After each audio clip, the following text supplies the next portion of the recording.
Salut tous dans le nom de Jésus.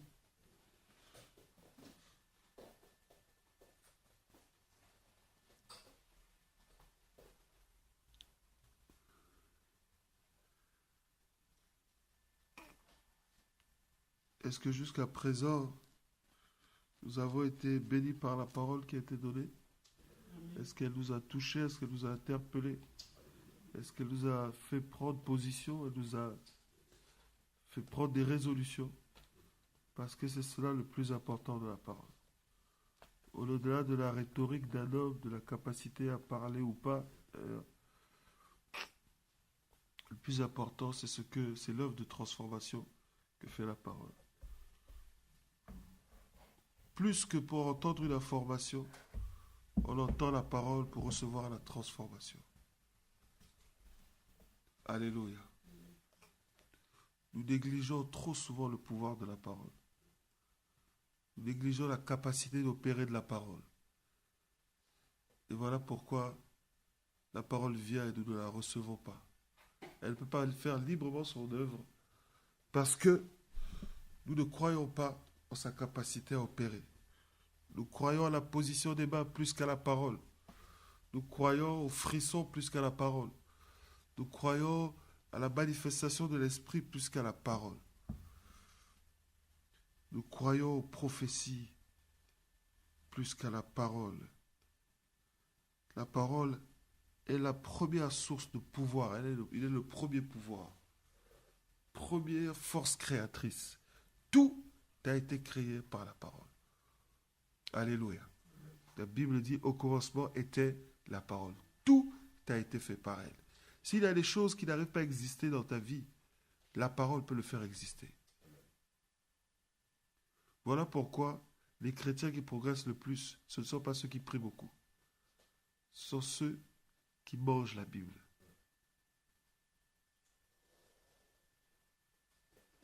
Ceux qui mangent la parole de Dieu, ce sont ceux qui progressent le plus. Et ce n'est pas seulement question d'entendre la parole, mais c'est surtout aussi de la comprendre pour pouvoir la partager, la transmettre. Parce que si elle nous a été donnée, c'est pour que nous puissions donner aussi. Alléluia. Malheureusement, la parole a si peu d'effet dans nos vies. Si peu d'effet dans nos vies. Une statistique dit que les hommes ne retiennent que 7% d'une prédication, en termes généraux. Et ça, c'est un véritable drame. D'ailleurs, la Bible dit, mon peuple périt faute de connaissance. Et pourtant, c'est le prix pour lequel nous ne sommes pas le plus prompt, c'est le prix que nous ne sommes pas le plus prompt à payer, celui de la parole. Lorsque nous sommes confrontés à des problèmes et des situations, nous faisons recours aux hommes, nous faisons recours à nos émotions, nous faisons recours à nos logiques, à notre logique, à notre raisonnement. Nous faisons recours à tout, sauf à la parole. Que dit la parole? Lorsque tu es au pied du mur, la parole peut te trouver une solution. La parole est une lumière, elle est une lampe. Elle éclaire, elle donne une direction, une orientation. Alléluia. Ce que je vous dis est très sérieux, bien-aimés. Ne méprisez pas le pouvoir de la parole. Vous savez, celui qui est à l'origine, celui par qui Dieu est passé pour nous amener tous aujourd'hui, parce que nous en sommes tous indirectement le fruit. Dans la réforme, Martin Luther, il a commencé à engager la réforme protestante. Pas parce qu'il s'est endormi, un ange est venu lui parler. Il s'est assis dans la parole et s'est rendu compte que ce que l'Église faisait et ce que la parole disait n'était pas en accord. La réforme a commencé dans la parole. Alléluia. N'aimez pas ça. N'aimez pas les visitations, les je sais pas quoi. N'aimez pas ces choses. Ne les recherchez pas. Si Dieu estime qu'elles sont nécessaires, gloire à Dieu. Mais si Dieu voulait que ce soit l'essentiel, on ira à l'église pour entendre un ange. Donc on est là, on attend, comme à la piscine de Bethesda. C'est quel ange qui doit venir aujourd'hui? Ah, je crois que c'est l'ange Albert. On attend. Après, il y a un vent. Et l'ange arrive, il parle, il repart. Alléluia. Si Dieu voulait que ça soit comme ça, notre vie serait. Donc, et ça, c'est l'une des tares des chrétiens évangéliques d'obédience pentecôtiste. Là. Revenons à la parole. La parole. Elle est créatrice. Elle apporte la vie. Elle est capable de te révéler des choses que tu ne comprendras pas dans la prière. Et quand tu pries, comme disait le pasteur Guy, je réécoutais encore un message du mois de prière de 2012, c'est la parole qui fera ta vie de prière. Si tu pries sans la parole, tu peux prier n'importe comment. Tu peux demander à commencer à prier pour que, comme tu as envie d'économiser de l'argent, que ta marmite, la nourriture augmente. Il ne faut pas que tu dépenses trop d'argent dans les courses. Dieu ne peut pas exaucer les prières comme ça. Je vous dis la vérité. Tu rentres dans la cuisine, tu dis, allez, les 3 morceaux d'haricots, là, que ça fasse un vrai plat, au nom de Jésus. Tu as l'argent, tu ne veux pas aller faire des courses, je fais des économies. Dieu ne peut pas agréer ce genre de prière. Et ça, c'est le manque de connaissance. La plupart des problèmes des chrétiens sont basés sur l'absence de connaissance de la parole. Ça, on en parlera, parce que c'est l'une des raisons de l'échec de nos vies. Ne pas donner à la parole la place qu'elle doit avoir dans nos vies. Je vous le répète, la parole, ce n'est pas une information. C'est un objet de transformation. Elle vient dans nos cœurs, elle tranche, elle taille, elle juge, elle pointe. Et avec elle se trouve la réalisation de ce qu'elle annonce. Le pouvoir. Il envoya sa parole et sa parole les guérit. Si tu ne prends pas la parole, tu n'auras pas ce que la parole dit. Parce que la parole, même si quand la parole te juge au sujet d'un péché, ça veut dire que la parole a amené la capacité de t'en délivrer. Quand la parole te parle au sujet d'une maladie, ça veut dire que la parole a amené la capacité de guérir. Quand la parole te parle au sujet d'une attente que tu as, ça veut dire que la parole a amené la capacité de voir la manifestation de ce que tu attends. Mais toi, si tu attends qu'un archiprophète vienne te poser les mains, ou que tu ailles donner 10 000 offrandes de 5 000 euros quelque part pour avoir ça, bon courage. Je te souhaite bon courage. Ce genre de comportement fait prospérer des bandits, des loups dans l'église. Parce qu'ils ont éloigné le peuple de la parole. Ils se sont présentés comme des gens qui avaient la parole. L'homme de Dieu va parler. Tout le monde se tait. L'homme de Dieu va parler. Et l'homme de Dieu, il a prêché. Et il nous donne l'impression que la parole, c'est eux qui l'ont. Alors que la parole nous est donnée pour que nous puissions la recevoir. Et que nous puissions la comprendre. Que nous puissions la porter. Et que nous puissions être capables de la transmettre. Alléluia. La révélation qui t'est donnée, elle est pour que toi-même, tu te construises une révélation. Parce que le ministère est donné pour le perfectionnement des saints. Pas pour l'infantilisation des saints. Mais pour le perfectionnement en vue de l'œuvre du ministère. Pour qu'eux aussi, ils viennent à leur tour. Voilà pourquoi j'ai fait j'ai fait mienne cette déclaration de Dante qui disait « Il n'est pas de science sans que l'on retienne ce que l'on a compris. » Aucune science ne peut être générée en nous si on n'a pas retenu ce que l'on a soi-disant compris. Ce n'est pas possible. Ce n'est pas possible. Ça veut dire que ce que tu as soi-disant compris, si tu ne sais pas l'expliquer, tu n'as pas reçu. Tu n'as pas la connaissance. Tu n'as pas reçu cette connaissance. Ce que l'on a reçu, on doit être capable de l'expliquer. Voilà pourquoi, quand tu bafouilles au sujet de quelque chose qui t'a touché mais tu n'arrives pas à comprendre, va réécouter. Va réécouter. Dieu est bon. Il a fait des trucs qu'on appelle les YouTube et compagnie. Où vous avez des messages qui traînent que vous pouvez réécouter. Non. Vous recevez un message. Ce message n'a même pas le temps de faire son œuvre. Vous allez rechercher un autre pour dire Amen. Un autre pour dire Amen. Et après, vous vous étonnez que dans certains aspects de vos vies, les choses n'avancent pas, les choses ne changent pas. Parce que vous êtes à la recherche d'une forme de miracle qui n'est pas la manière d'opérer de Dieu. Notre Dieu est un Dieu qui est spectaculaire, mais ce n'est pas un Dieu qui agit dans le spectaculaire, qui aime agir dans le spectaculaire. Vous savez, quand vous lisez la Bible, au sujet de la séparation de la mer Rouge, les gens sont affectés par l'expérience qu'ils ont des 10 commandements, le film. Ils croient que le cinéma, ça les a tordus. Ils croient que Moïse a mis le bâton et puis, l'eau s'est ouverte. Non.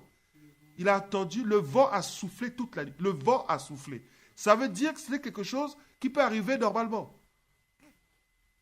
C'est pas le vent a soufflé. Le vent a repoussé l'eau. Pendant longtemps, tellement fort que ça a créé une ouverture dans l'eau. Et nous imaginons qu'il y avait un mur d'eau là, des poissons qui sautaient. Piou, piou, piou. Quelqu'un aurait pu venir comme ça, n'être jamais venu là et penser que non, c'est un endroit qui est asséché. Non, c'était Dieu qui avait ouvert l'eau. Alléluia.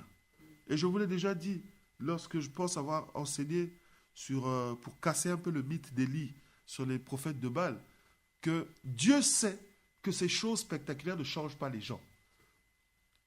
Tout ce qui touche à les émotions ne change pas les gens. Tout ce qui touche à nos sensations ne change pas les gens. L'émotion est passagère. Ce qui touche les gens, c'est ce qu'on a compris. Voilà pourquoi Paul dit, soyez transformés par le renouvellement de votre intelligence. Si votre intelligence n'est pas renouvelée, vous ne comprendrez pas. Et si vous ne comprenez pas, vous ne serez pas transformé. Pourquoi votre intelligence doit être renouvelée? Parce que c'est l'intelligence qui est l'outil de la compréhension. Mais si ton intelligence comprend comme la chair, si ton intelligence comprend comme le monde, si ton intelligence a comme règle de vie, règle de compréhension, règle d'analyse des principes mondains, des principes de société ou des principes que tu t'es auto-établi, tu ne saisiras pas la pensée de Dieu. Et là où Dieu dira vert, tu comprendras bleu. Et l'œuvre de la parole de Dieu ne pourra pas se faire dans ton cœur. Alléluia. Souvenez-vous que si Adam et Ève avaient veillé sur ce que Dieu leur avait dit, il ne serait jamais arrivé ce qui leur est arrivé. Et nous, aujourd'hui, peut-être, on ne serait pas nés ici, on serait nés peut-être à Éden, en train de manger des fruits, nous baladons nus, parce que ne sachant pas que la nudité était un problème, face à face avec Dieu, à ne pas être là à gérer des problèmes au quotidien ici. Amen. Donc, encore une fois, je vous salue tous dans le nom de Jésus. Que le Seigneur de grâce, lui qui est le seul qui soit digne d'honneur et de gloire et de reconnaissance, soit l'objet de votre attention aujourd'hui, de notre attention à tous. Amen. Nous continuons, et je pense que nous avons terminé aujourd'hui, de traiter l'expérience, le conseil que Paul plutôt donne aux Corinthiens, dans 1 Corinthiens 10, chapitre 1 à 12, et qui se base sur l'expérience des Israélites lors de leur marche dans le désert en direction de la terre promise. C'est le moment où Dieu les a frappés, les a humiliés, les a détruits, parce que la Bible dit qu'ils ne furent pas agréables à Dieu et ils moururent dans le désert. Et la Bible nous enseigne, nous dit ceci explicitement, que ces choses leur sont arrivées pour nous servir d'exemple, afin que nous aussi, nous ne tolérions pas, nous n'ayons pas les mêmes mauvais désirs qu'eux. Alléluia. Et nous avons bien dit qu'il n'était pas ici question d'action, mais d'un désir d'action. C'est-à-dire, il n'est pas question d'idolâtrie, mais désir d'idolâtrie. Et nous avons vu que le désir, c'est la conséquence d'un manque. Lorsqu'il y a un vide, on désire le combler. Et l'idolâtrie est la conséquence d'un vide de Dieu. C'est le premier mauvais désir que les Israélites avaient eu. Souvenez-vous de ce passage de la Bible que... trouvez-le-moi, ce passage.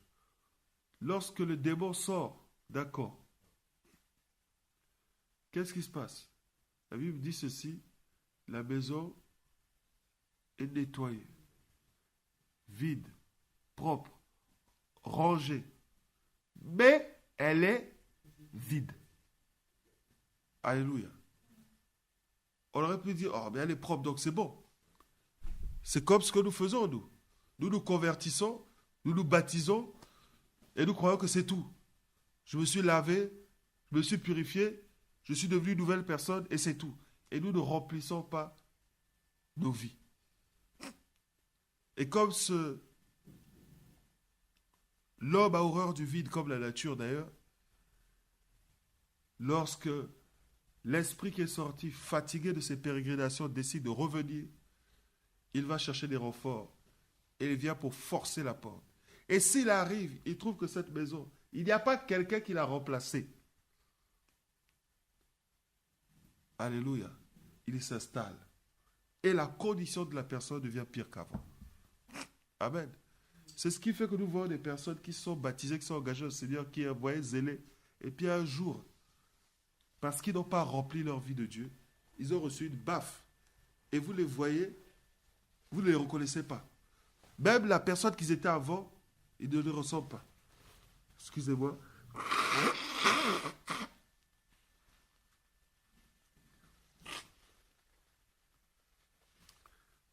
Alléluia. Nous avons besoin d'être remplis de quelque chose. Sinon, nous aurons la tentation de combler ce vide par autre chose. Sinon, nous avons besoin de combler ce vide par autre chose. Et nous avons dit au premier point que la Bible dit dans le livre d'un Corinthien, dans le premier livre de Corinthiens, chapitre 10, le premier point au verset 7, nous avons dit que Paul leur disait, leur conseillait, ne devenez pas idolâtres. Ne devenez pas idolâtres comme quelques-uns d'eux, selon qu'il est écrit, le peuple s'assit pour manger et pour boire, puis ils se levèrent et pour se divertir. Nous avons dit que Israël a profané le nom de Dieu en attribuant la délivrance qu'ils avaient reçue en sortant d'Égypte à un veau d'or, à une idole. Et ils ont échangé leur gloire contre un bœuf qui mange de l'herbe. Ce qui était le sujet de leur gloire, ils l'ont échangé. Voilà pourquoi ils ont été frappés de mort. Lorsque Moïse est redescendu de la montagne, il y a eu un carnage ce jour-là. Parce qu'ils ont toléré ce désir d'idolâtrie. Deuxièmement, je ne vais pas m'attarder là-dessus, nous avons parlé du deuxième désir qui est le désir d'immoralité sexuelle. Au verset 8, ou d'impudicité, mais lié au sexe. Nous avons dit que le péché qui est lié au sexe, c'est un destructeur de destinée. Pourquoi? Parce que premièrement, il a un caractère,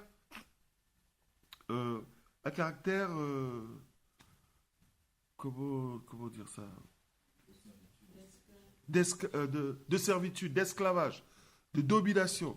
C'est un péché dont on a du mal à se séparer.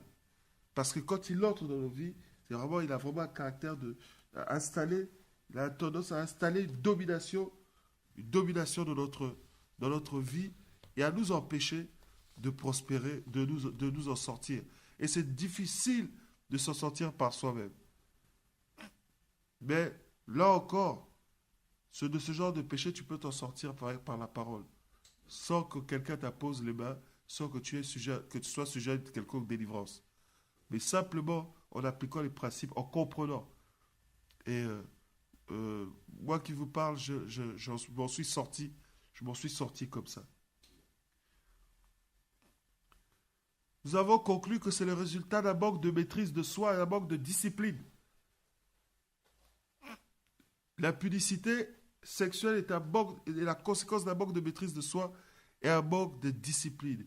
Et cela nous mène à vivre des situations qui vont finir par nous détruire, par nous frapper et par nous amener à installer des dieux étrangers dans notre vie. Nous ramener encore à l'idolâtrie. Là, on a vu l'exemple des enfants d'Israël qui ont eu à se confronter avec, qui ont été séduits plutôt par les filles de Moab, qui, elles, les ont amenés à vivre dans le péché et à être frappés. La Bible dit que plus de 23 personnes sont mortes en une seule journée. Vous pouvez lire cette histoire dans Nombre, chapitre 25, à partir du verset 1. Nous avons pris l'exemple dans l'histoire de Salomon, qui, à cause des filles moabites qu'il avait pris comme concubine, comme épouse, avait été sous l'influence de ces femmes, avait fait construire un sanctuaire au dieu Kémosh, qui est le dieu national des Moabites. Parce que c'était un peuple qui adorait plusieurs dieux. Et même lorsque certains Israélites, de retour d'exil, ramenèrent des Moabites, les amenèrent dans leur vie, dans leur peuple, des dieux étrangers. La Bible dit qu'ils ne parlaient même plus, ils ne savaient même plus parler hébreu. Ils parlaient le langage des personnes, de ces filles. Vous pouvez lire ça dans Esdras, chapitre 9, versets 1 à 4, et dans Néhémie 13, versets 23 à 31. Nous avons vu, enfin, et pour encore conforter la thèse de la puissance de la parole, et de la conviction qui vient de la parole, Ruth, qui était, elle, moabite, a décidé de se séparer de son peuple, de ses dieux, pour s'attacher au Dieu d'Israël. Et nous avons vu qu'elle a été complètement délivrée de tout ce qui était attaché à son peuple, et elle est même rentrée dans la lignée de Jésus en devenant l'aïeul de David. Alléluia. Et en parlant de David même, pour terminer sur ce point, David nous a donné l'exemple parce qu'il a soumis les Moabites. Il les a soumis.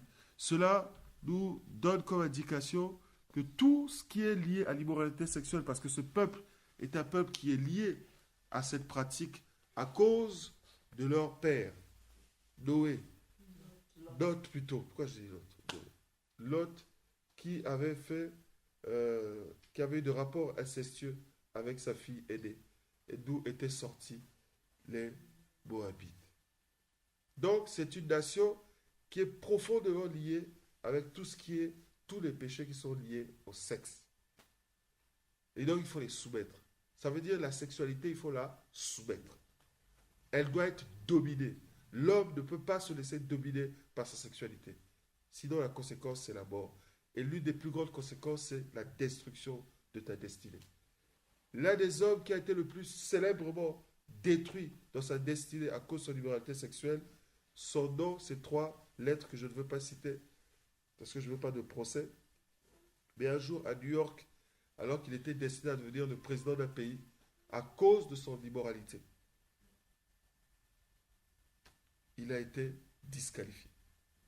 On ne serait même pas en train de parler peut-être d'un François Hollande et d'une certaine Valérie Trierweiler aujourd'hui, si il n'y avait pas eu une certaine affaire dans un hôtel dont je ne ferai pas la publicité, dans une ville, dans un pays qui a un président qui est noir. Amen. L'immoralité sexuelle est un tueur de destinée. L'immoralité sexuelle est un tueur de destinée. C'est capable de te faire tomber et de faire effacer ton nom de la postérité. Et on va te mettre dans le parti des bandits et des voyous, mais tu ne seras plus reconnu comme étant quelqu'un de fidèle ou de juste si jamais tu l'as été. Alléluia. Et aujourd'hui, le troisième point, le troisième mauvais désir que les Israélites ont eu, on le lit au verset 9, il est écrit « Ne tentons point le Seigneur comme le tentèrent quelques-uns qui périrent par des serpents. » Alléluia. Ne tentons pas point le Seigneur comme le tentèrent quelques-uns d'eux qui périrent par le serpent. Et lorsque nous regardons encore une fois le même texte dans la version Parole de vie, il dit « Ne provoquons pas le Seigneur comme certains parmi d'autres l'ont fait. » La version du Semeur dit « N'essayons pas de forcer la main au Christ. » Alléluia. Encore une fois, le semeur me rend justice. Ne forçons pas la main au Christ. Quand on dit tenter le Seigneur, c'est-à-dire ne pas se mettre en position où on va mettre comme obligé Dieu à intervenir. Alléluia. C'est ce que Satan a essayé de faire avec Jésus. Il lui a dit saute. Et la Bible dit, Jésus dit, il est écrit, tu ne tenteras pas ton Dieu.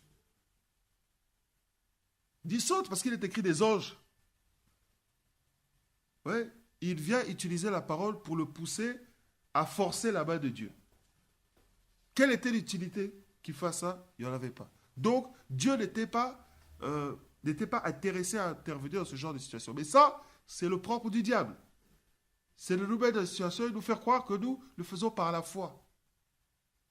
Oui, je vais me mettre avec un tel. Dieu va le changer. Oui, je vais faire telle chose. Oui, Dieu pourvoira. Mais le Seigneur, Dieu est un Dieu qui parle. Pourquoi nous faisons-nous l'économie de la prière et de la patience? Pourquoi nous faisons l'économie d'aller remuer, frapper à la porte du Seigneur et dire Seigneur, parle-moi, donne-moi une orientation. Qu'est-ce que je fais? Père, que dis-tu? Pourquoi? Pourquoi préférons-nous céder à la boîte de nos pulsions? Et la Bible dit, on peut croire que, encore une fois, que c'est complètement anodin et qu'il n'y a pas de véritable risque. Et la Bible nous dit clairement que ceux qui ont fait ça sont morts par des serpents brûlants. Disons Hébreux, chapitre 3. Je vais le lire dans la version du semeur, qui est définitivement ma version favorite. Versets 7 à 9. C'est pourquoi prenez à cœur ce que dit l'Esprit Saint. Aujourd'hui, si vous entendez la voix de Dieu, ne vous endurcissez pas comme l'ont fait vos ancêtres lorsqu'ils se sont révoltés et qu'ils ont dans le désert voulu forcer la main.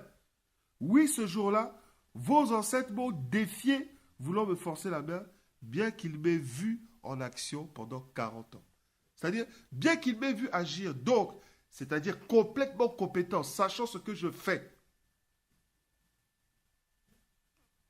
Ils ont voulu me forcer la main. Connaissant ma vision, connaissant l'orientation, connaissant ma parole, ils ont voulu me forcer la main. Bien-aimé, quand tu sais qu'il ne faut pas faire quelque chose et que tu t'entêtes à le faire, tu sais ce qui t'attend, les serpents brûlants.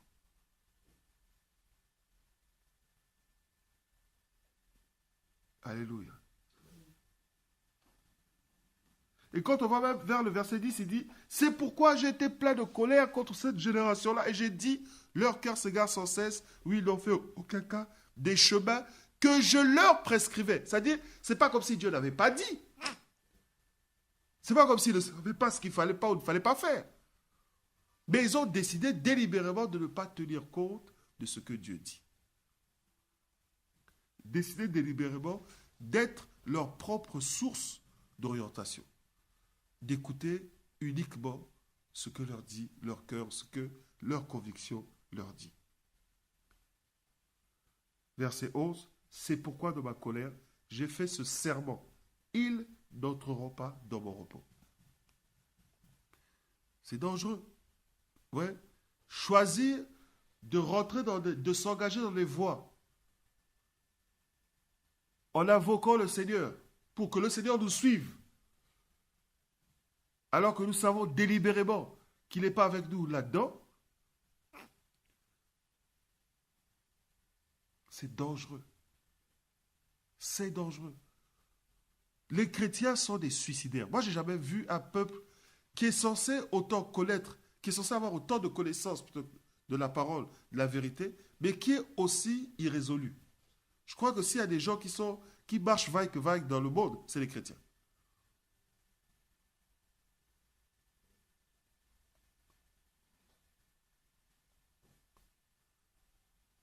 Ouais, mais alors d'où vient cette histoire d'ombre? chapitre 21.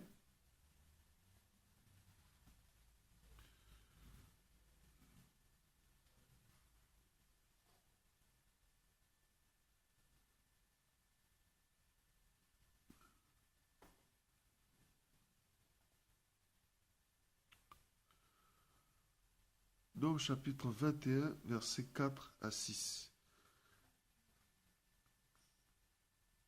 Les Israélites quittèrent la montagne de Hor par la route de la mer des roseaux pour contourner le pays d'Édom. En cours de route, le peuple se découragea et ils se mirent à parler contre Dieu et Moïse. Vous voyez d'où vient la tentation de forcer? C'est le découragement. En lui second, on dit quoi? La version du second dit il s'impatienta en route. Dans la version parole de vie, on dit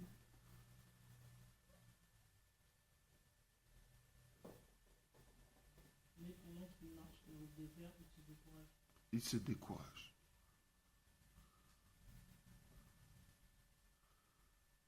Alléluia. Il se décourage. Il s'impatienta. Il s'impatienta. L'absence, le manque de patience. Le manque de patience. Je vais là encore vous parler du mariage. Vraiment, je ne sais pas, je vais vous fatiguer avec ça jusqu'à ce que ça vous sorte par le nez, par les oreilles. Je vous le répète. Je vous le dis franchement. C'est pas à peine de dire dans ton cas, oui, lui fait ça, lui il est déjà marié, non? Est-ce qu'il sait ce que... Oui, c'est pas grave. Mais avant d'être marié aussi, moi aussi j'ai attendu. Je vais te dire une chose, bien-aimé. Tu ne peux pas imaginer à quel point un mauvais mariage peut perturber ta vie. Tu ne peux pas imaginer à quel point une mauvaise préparation au mariage peut être de transformer tout un pan de ta vie en un véritable calvaire, en une véritable traversée du désert. Tu ne peux pas t'imaginer. Donc, moi, le conseil que je te donne aujourd'hui, ne t'impatiente pas.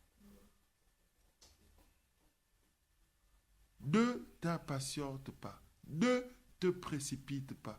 Celui qui veille sur toi prendra soin de toi. Ne t'impatiente pas dans tes investissements. Ne t'impatiente pas dans tes choix. Je vous parle en connaissance de cause. Il y a beaucoup de choses que j'ai perdues, moi, dans la vie parce que j'étais impatient. Parce que j'étais dans la fougue de quelque chose. Et je n'ai pas regardé au signaux indicateur. Ne t'engage pas dans des choses où après tu auras du mal à t'en sortir. Tu crois que Dieu va... Vous savez, Dieu met des limites. Au-delà d'une certaine limite, la voix de Dieu, tu ne l'entendras plus. C'est comme quelqu'un qui, vous voyez, une personne va te dire, écoute, à partir de la ligne rouge, là, moi, je ne peux plus avancer avec toi. Mais si tu continues, je continuerai à crier. Je ne sais pas si tu m'entends, je continuerai à crier. Donc en fait, il y a certaines limites quand on les dépasse. C'est comme si Dieu a laissé Dieu derrière. Dieu crie, nous appelle. Mais plus on avance, moins on entend la voix de Dieu. Moins on entend la voix de Dieu. Plus on s'éloigne, moins on entend la voix de Dieu. Et avant qu'on arrive à cette limite, le Seigneur te dit, ne la franchis pas. Ne la franchis pas. Ne la franchis pas. Mais est-ce que vraiment, Et puis, pof, quand ça arrive, oh Seigneur, pourquoi as-tu permis? Il y a des choses, bien aimés, que nous ne devons jamais laisser faire dans nos vies. Il y a des choses, des engagements que nous ne devons jamais prendre. Il y a des choses que nous ne devons jamais décider d'échanger dans nos vies, surtout quand ces choses-là, nous avons commencé parce que le Seigneur nous a dit. Quand le Seigneur te dit, je te donne une mission, je te donne une mission, t'installes quelque part, que ça soit dans une entreprise, que ça soit dans une église. Si le Seigneur qui t'a amené dans cette église-là ne te dit pas de partir, ne pars pas, bien-aimé. Tu ne sais pas où ça va t'emmener. Tu ne sais pas où tu vas te retrouver. Quand le Seigneur t'a amené dans une position, consomme cette position jusqu'au bout. Fini. Et lui qui est souverain, qui est maître de nos destinées, lui, il saura où te conduire demain. On n'est pas appelé à être toute la vie ensemble. Ce n'est pas forcé. Mais au point où nous sommes arrivés là, marchons et faisons ce que nous avons à accomplir avec Dieu. Le jour où la trompette sonnera, elle sonnera. Je vous ai donné l'exemple d'un serviteur de Dieu que je connais, qui était diacre dans son église. Le Seigneur lui a dit, voilà, je veux que voilà la vision que je te donne, tu vas aller créer une extension de l'église. Il est venu dire au pasteur. Le pasteur lui a dit, oui, bon, on verra ça. Ils étaient 2 serviteurs de Dieu qui ont reçu la vision en même temps. Le premier est venu là-même et a annoncé ça en plein culte. Il prêchait ce dimanche-là, il dit, bon, sachez qu'aujourd'hui c'est mon dernier message que je prêche à l'église. Tous ceux qui veulent, capables de soutenir le... Bref, je ne vais pas rentrer dans les détails. Et c'est comme ça qu'il est parti de l'église. Mais les 2 ont eu 2 destinées différentes. L'autre a fait 2 ans. Il a attendu 2 ans. Il est resté là dans l'église 2 ans. Et pourtant, il avait bien reçu du Seigneur. Il a vu. C'est pas, oh non, j'ai l'impression, j'ai une conviction que non. Il a entendu Dieu lui parler. Et nous étions plusieurs. Je faisais partie des personnes aussi à qui Dieu avait parlé. On était 5. Il a 2 ans, le pasteur a fait traîner la chose. 2 ans.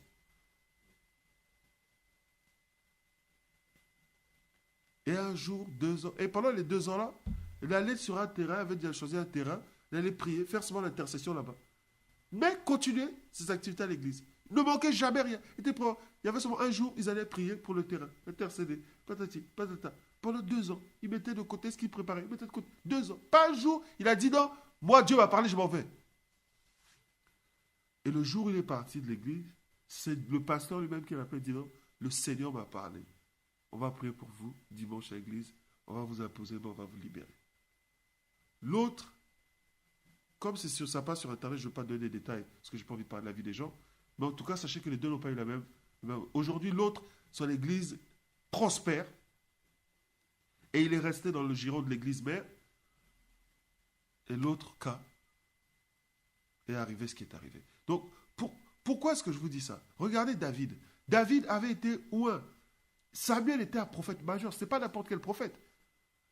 Mais David ne s'est jamais opposé à Saül. Quoi qu'il avait l'occasion de régler son compte à Saül, il ne l'a jamais fait. Et le jour où Saül est mort, David était en deuil. Il a même tué la personne qui est venue mentir, genre parce qu'il croyait que David allait toucher le cœur de David. Oh, c'est moi qui ai tué Saül, tu as tué Saül, d'accord. Il l'a tué. Alors que le gars mentait en fait. Parce que Saül s'était suicidé. Il s'était fait suicide. Alléluia. Voilà pourquoi c'est important pour nous de comprendre que nous ne devons pas prendre de risques. Si la pudicité est un tueur de destinée, forcer la main du Seigneur, c'est un complicateur de vie. Dites Amen. C'est un complicateur de vie. C'est-à-dire, tu vas te retrouver dans des situations où tu ne sauras pas où, ni comment les choses vont. Dis, je commence par où? Je fais quoi en premier? Tu vas être dans la confusion. Quand Dieu t'a dit quelque chose, tiens-toi à ce que Dieu t'a dit. Jusqu'au bout. Dieu peut te dire une chose, pointer un aspect de ta vie, et de revenir que t'en parler que dans 10 ans. Donc toi, comme pendant 10 ans, à 5 ans, 6 ans, Dieu n'a plus redit quelque chose à ce sujet-là, bon, je change.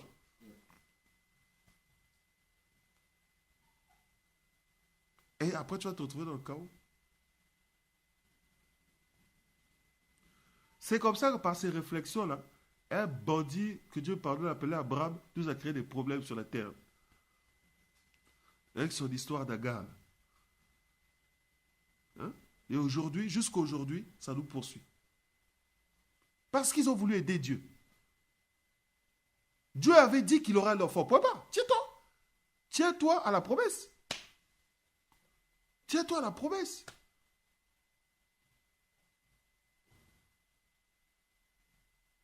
Alléluia. Oui, je t'entends dire, mais c'est pas facile. Si, c'est facile si tu te soumets au Seigneur. Si tu te soumets au Seigneur, c'est facile. C'est humainement difficile, mais ce qui est impossible aux hommes est possible à Dieu. C'est un choix. Nombre chapitre 21, versets 4 à 6.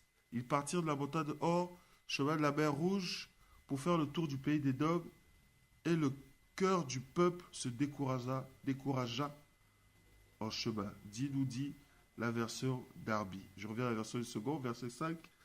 Il parla contre Dieu et contre Moïse. Pourquoi avez-vous fait monter en Égypte pour que nous mourions dans le désert, car il n'y a point de pain et il n'y avait point d'eau, et notre âme est dégoûtée de cette misérable nourriture. Alors l'Éternel envoya contre le peuple des serpents brûlants, dans notre version des serpents venimeux. Ils mordirent le peuple et il mourut beaucoup de gens en Israël. Vous voyez, à chaque fois qu'ils avançaient, piou, le nombre d'Israël diminuait parce qu'ils faisaient une bêtise. Un coup, 23 000 sont tombés. Le lendemain, il y a à peu près 24 000. Un autre coup, sont morts par l'histoire de l'idolâtrie. Là encore, beaucoup d'autres meurent à cause de l'histoire du serpent. On voit comment, en fait, non seulement le désert en a liquidé certains, mais d'autres aussi sont morts par des fléaux qui sont tombés sur eux. Alléluia. Et finalement, ils ont fini par reconnaître leurs péchés et sont revenus à Moïse.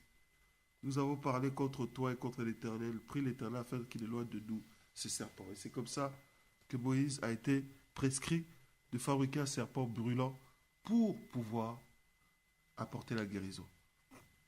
Un dernier point, c'est celui de Saül. Israël était un peuple qui était géré par Dieu.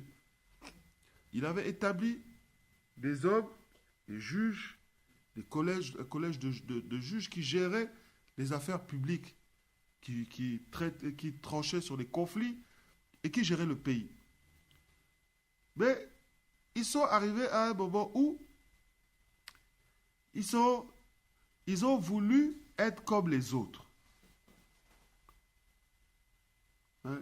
Ils ont convoité l'organisation des autres, la structuration des autres. Ils ont dit, nous voulons être comme les autres peuples.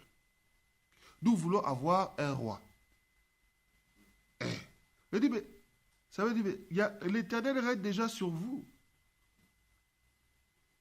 Il dit, non, nous voulons quand même avoir un roi, parce que vraiment, c'est bien un roi. Hein? Et il va dire, mais est-ce que vous connaissez les inconvénients ou les avantages qu'il y a d'avoir un roi? Oh, c'est pas grave, même s'il y a des inconvénients. Mais il dominera sur vous, c'est pas grave. Ils enverront vos enfants à la guerre, c'est pas grave. Donne-nous ce un roi. Quelle était la réponse du Seigneur vis-à-vis de David? Qu'est-ce que la réponse? Quelle était plutôt comment je veux dire ça? Quelle était l'explication que l'Éternel donna à Samuel de cette action? Il lui a dit, ne t'en soucie pas, en fait, ce n'est pas toi qui rejette, c'est moi. Amen.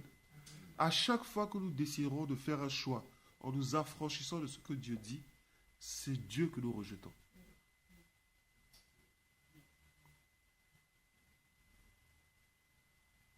C'est Dieu que nous rejetons. Et donc Dieu prend ça pour lui. Dieu prend ça pour lui. Il dit donc, malgré tout ce que je fais à ce peuple-là, vraiment, malgré tout ça, dit Samuel, c'est pas toi, c'est moi. Établis-leur un roi. Quand vous lisez Osée, chapitre 13, verset 11,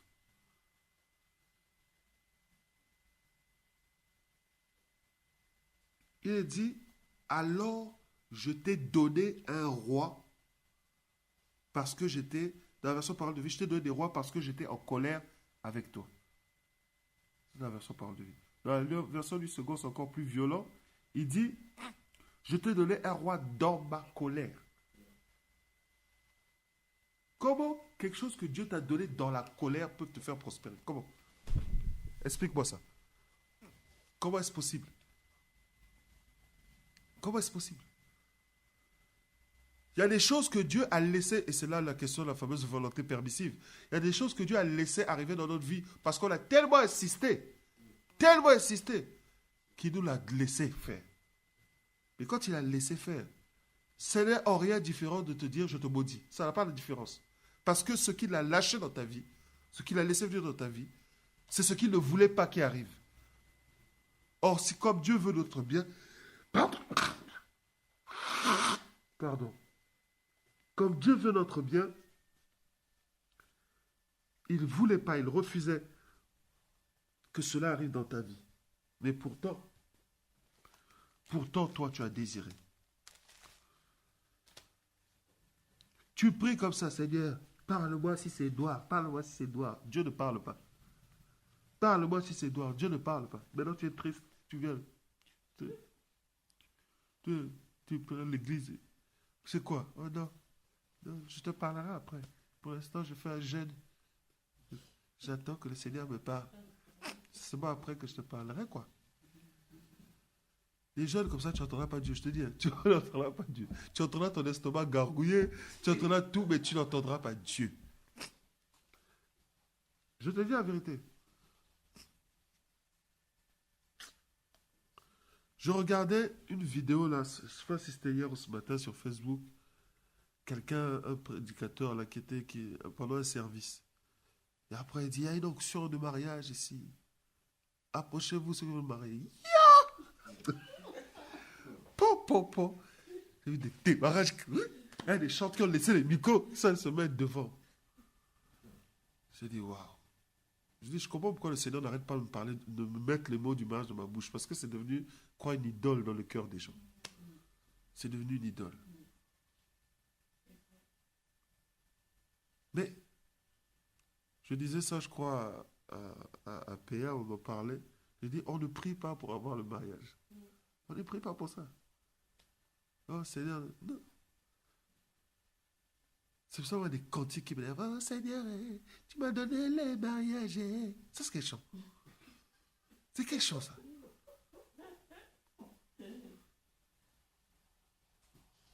Le mariage, c'est rien qu'un outil. C'est-à-dire, c'est les choses qui accompagnent ta vie. Pourquoi tu ne chantes pas, Seigneur, tu m'as donné des chiffres, tu m'as donné une ceinture, tu m'as donné...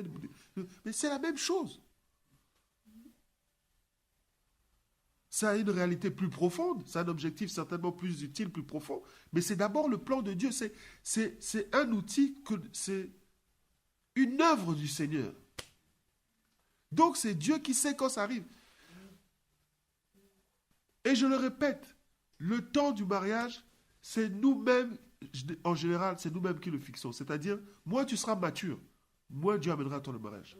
Moins tu chercheras Dieu, moins ça viendra. Que ça soit même peut-être un prétexte pour que tu sois un peu plus présent à l'église, un peu plus assidu avec Dieu, si tu veux vraiment te marier. Mais non, toi, c'est un prétexte pour saper, un prétexte pour les photos sur Internet, un prétexte pour là, dès qu'il y a une fête, tu es là-bas. Dès qu'il y a ceci, tu es là-bas. Surtout quand tu as calculé quelqu'un, tu le pistes même. Tu es là sur son truc Facebook, il est où? Après, tu dis, oh non, il y a un séminaire à Orléans. On fait le séminaire à Orléans parce que tu sais que le frère est là-bas. Ou la sœur d'ailleurs.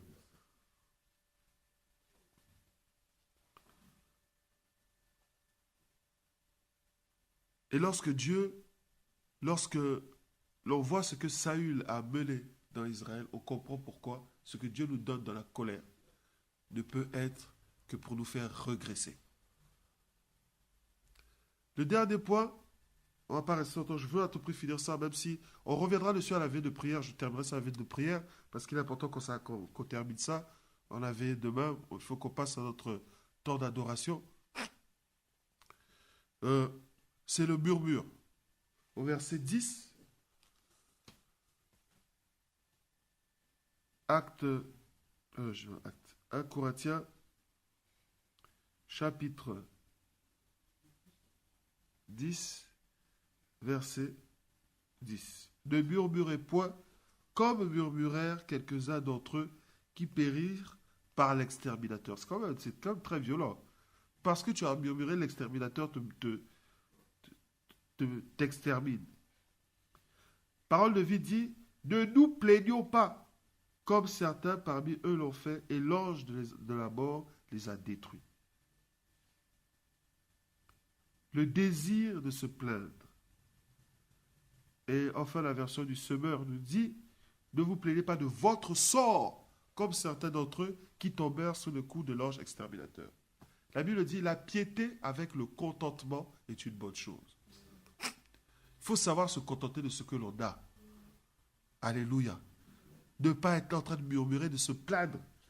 Et ce passage d'un Corinthien nous parle d'une situation qui s'est passée dans Nombre, chapitre 14.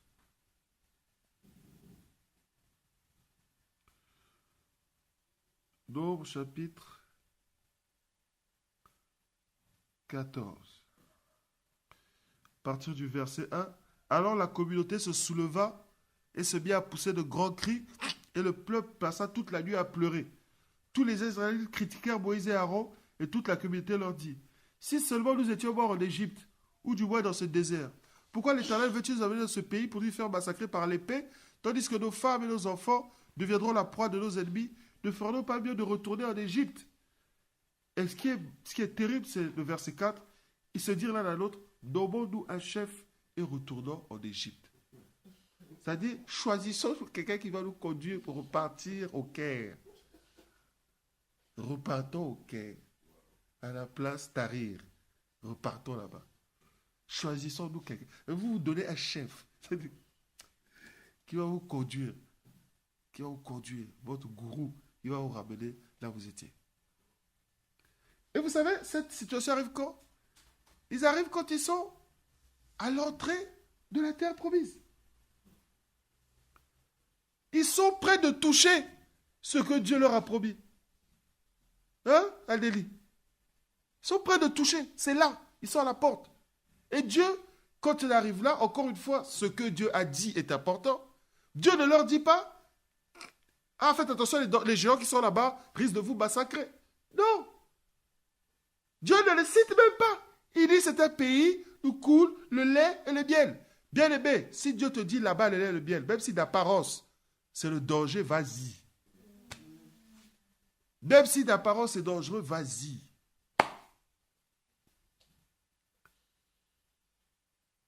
Ils ont dit non, ils sont comme des sauterelles à leurs yeux.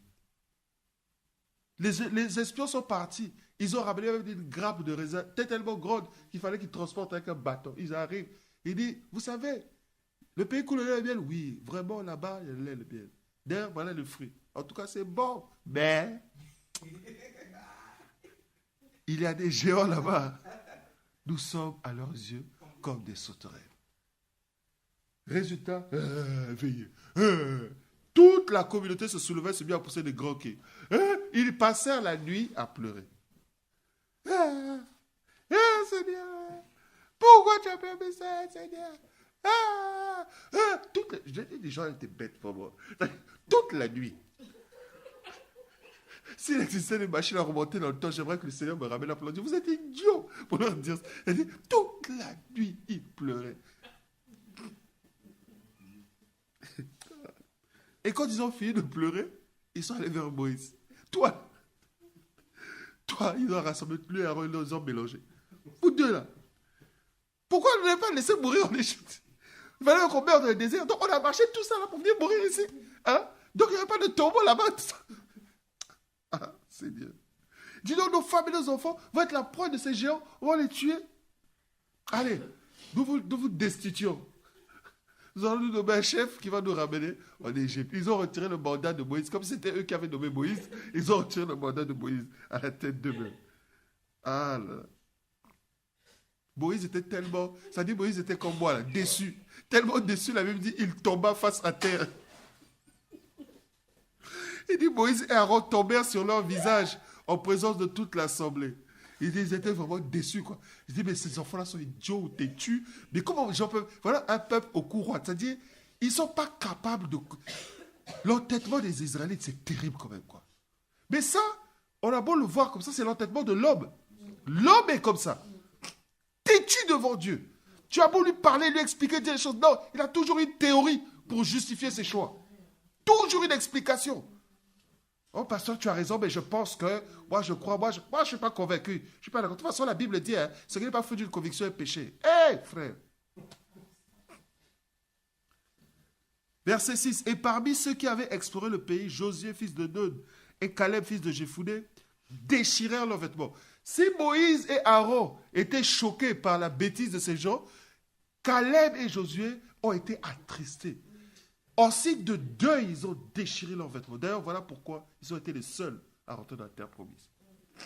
Parce que ce qu'ils voyaient dans l'action de ces hommes, ce n'était pas de la sagesse ou de la prudence, mais c'était le mépris de l'Éternel, le rejet de l'Éternel. Et ils ont déchiré leurs vêtements. Alléluia. Et ils parlèrent ainsi à l'assemblée des enfants d'Israël.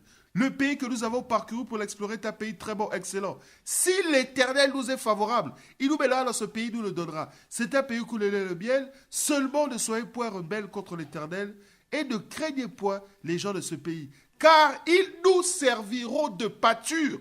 Ils n'ont plus d'ombrage pour les couvrir. L'Éternel avec nous, ne le craignez point. Ce qu'ils disent là, au verset 9, est extraordinaire. Ils avaient compris que quand l'Éternel approuve les voies d'un homme, même son ennemi sera disposé en sa faveur. Il dit, ils n'ont plus de protection. Ils ne sont plus couverts. Comme David appelait Goliath l'incirconcis, ce qui signifie le sans alliance. Nous, on a une alliance. Lui, il est sans alliance. Je finirai avec lui. David n'était pas prétentieux, il savait simplement qui il était. Oh, God. Aide-nous à comprendre que si le Seigneur nous dit va, que nous y allions.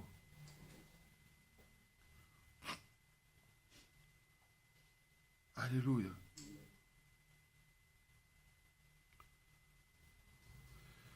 La version du Seigneur dit, seulement ne vous révoltez pas contre l'Éternel, n'ayez pas peur de des gens de ce pays, car nous n'en ferons qu'une bouchée.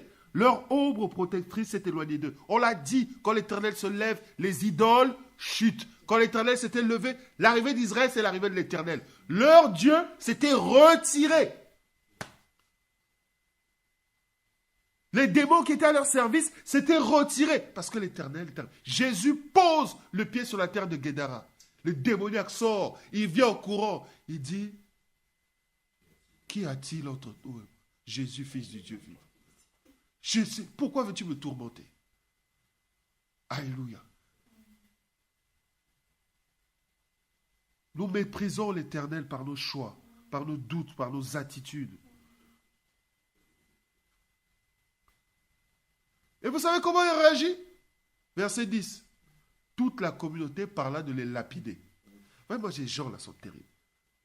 Ils n'ont ni vu l'abattement de Moïse et d'Aaron, ni vu la tristesse de Caleb et de Josué, mais ils ont vu dire c'est des têtus, ils comprennent parce qu'on dit on va les tuer. Toute la communauté parlait de les tuer à coups de pierre, et à ce moment-là, l'Éternel apparut dans la tente d'assignation. Alléluia. Et c'est là où il a décidé de les exterminer. Il dit à Moïse, je les exterminerai et je te remplacerai par un autre peuple. Je ferai de toi une nation. Moïse dit, non Seigneur, si tu fais ça, les nations vont dire que tu n'as pas été capable de les amener jusqu'au bout. Au final, il a réussi à convaincre Dieu. Mais vous savez, Dieu est quand même arrivé à son but, parce qu'aucun d'eux n'était vivant. Ils sont tous morts. La Bible dit que pour Dieu, un jour est comme 1000 ans. Pendant que nous, on a eu 1000 ans, Dieu, il a fait son temps. Plus de personnes. Ils sont morts. Il les a tous exterminés. Le désir du murmure. C'est-à-dire, le murmure, c'est le dire de se plaindre de son sort. D'être toujours en train de se victimiser. Ça, là, c'est ça qui mène à ça. À contester Dieu dans sa capacité de faire. À le mépriser. Et le résultat, c'est non seulement une rallonge, ce que je disais, tu devais te marier en 2010, tu te maries en 2020. Pourquoi? Parce que tu as refusé d'être prêt. Tu as refusé de te disposer. Et si tu devais mourir en 2019 ou 2021, tu te maries le 2020, l'année d'après tu meurs. Donc tu n'avais pas profité de ton mariage aussi. Et puis, il faut que cette obsession du mariage s'arrête. C'est vrai qu'il y a des gens qui sont morts le jour de leur mariage. Ils sont, amen, alléluia, ils sortent d'un où ils meurent. Je regardais encore sur YouTube sur Facebook, une vidéo de quelqu'un. Le type, il a blagué avec la femme, la femme. Ça fait 14 ans qu'ils étaient ensemble. Le jour du mariage, elle a fini avec lui. Vous savez comment elle a fini avec lui? On demande les vœux, vous voulez épouser? Le gars dit oui. On demande la famille, l'épouser. Il dit oui, ça fait 4 monsieur le maire, est-ce que je peux parler? Ça fait 14 ans que je suis avec ce monsieur. Il a choisi un style de vie. Maintenant, je veux qu'il continue comme ça. Merci. Je ne veux pas l'épouser. Elle est partie. Le gars est resté. Silence. J'entends quelqu'un faire. Oh, saille. Calme. Silence. Et l'aîné est parti. Le maire, bon, nous allons donner 5 minutes à la famille d'essayer de régler ce problème. Mais le gars en question qui devait être certainement un terroriste qui faisait souffrir la femme dans le foyer, mais il était devenu bête, comme un canard mouillé. Voilà. C'est pour ça que ces choses-là, quand quelque chose devient un désir obsessionnel dans nos vies, il s'oppose à Dieu. Et il nous amènera dans des voies de regret. Ni l'idolâtrie, c'est-à-dire de donner la valeur de Dieu à un homme, à une chose ou à un objet. Faire des choix par rapport à un homme, ou pour le faire par rapport à Dieu. Pour contenter un homme, ça t'amènera au chaos. Tolérer l'immoralité sexuelle, ça t'amènera en captivité, ça détruira ta destinée. Essaie de forcer la main de Dieu.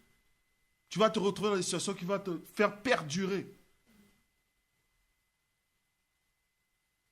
Et se plaindre de son sort. Ce sont les 4 mauvais désirs qui ont empêché Israël d'entrer dans la terre promise. Nous allons arrêter là, nous sommes arrivés à la fin de notre heure. Nous prierons bien à la veille de prière par rapport à ce sujet-là. Donc je dis demain, il y a culte matinal, culte de l'après-midi, culte personnel, mais il n'y a pas de culte le soir ici. On se retrouve à Torcy, à Saint-Thibault-des-Villes plutôt, 1 rue du Champila, 77 400 Saint-Thibault-des-Villes. C'est la gare RER-A de Torcy. Je ne sais pas si ça a été mis, mais on va mettre un numéro de téléphone et l'adresse, tous les coordonnées sur la page Facebook. Vous pourrez là, ou même aussi sur la page YouTube aussi, comme ça, si ceux qui ne vont pas sur Facebook, comme ça, vous aurez ces coordonnées-là. Si vous avez besoin qu'on vienne vous chercher à la gare, vous appelez à ce numéro. Si vous avez une voiture, on vous mettra l'adresse, vous mettez ça dans le GPS et vous arrivez dans la salle de l'église de l'Assemblée évangélique Espérance du pasteur Guiribi et nous passerons une veille de prière. Nous allons prier pour ces sujets-là. Nous allons synthétiser ça, revenir et nous allons prier pour ces sujets avant de commencer à partir de samedi notre temps d'adoration. Je vais terminer par le temps d'adoration sera un moment où nous viendrons adorer librement. Ça veut dire qu'il n'y aura pas quelqu'un qui conduira, mais on sera tous en position d'adorer, de célébrer le Seigneur. Tu as un chant, même si tu chantes faux, viens, chante pour le Seigneur. Viens élever la voix. Tu joues du tam-tam, de la guitare, de ton piano. Viens, on se retrouve ensemble ici à partir de 18h, parce que le week-end c'est 18h. Et nous allons passer 2 heures à adorer le Seigneur. Alléluia. Père, merci pour ces moments que nous avons passés ensemble. Nous voulons te dire merci pour le Dieu merveilleux que tu es et pour ces choses que tu nous as enseignées. Nous allons rentrer maintenant dans le dur de notre mois de prière. Permets que cette pensée qui nous met en garde, pour nous qui croyons être en bonne posture, que nous ayons à veiller sur les mauvais désirs qui viennent s'immiscer dans notre âme et nous amener à détruire le plan que tu avais toi-même tracé au départ. Tu avais prévu pour Israël la terre promise, l'Israël qui est sorti d'Égypte. Tu avais prévu pour eux la terre promise. Mais n'est arrivé que l'Israël qui est né dans le désert. Seigneur, nous voulons aller jusqu'au bout de notre marche avec toi. Voilà pourquoi, non seulement nous te prions de nous aider à intégrer ces choses, à les comprendre, à les retenir, à les repasser, à marteler notre conscience avec, mais aussi nous te rendons grâce parce que tu ne nous laisses pas nous perdre. Tu nous interpelles, c'est la preuve que tu nous aimes. Au nom de Jésus, nous t'avons ainsi prié. Amen. Dieu vous bénisse. Enfin, qu'il vous garde dans la bénédiction et qu'il vous mène de bénédiction en bénédiction.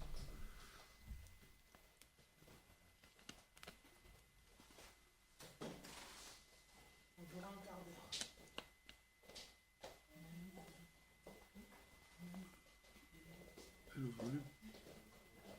Coupe les micros et mets le volume.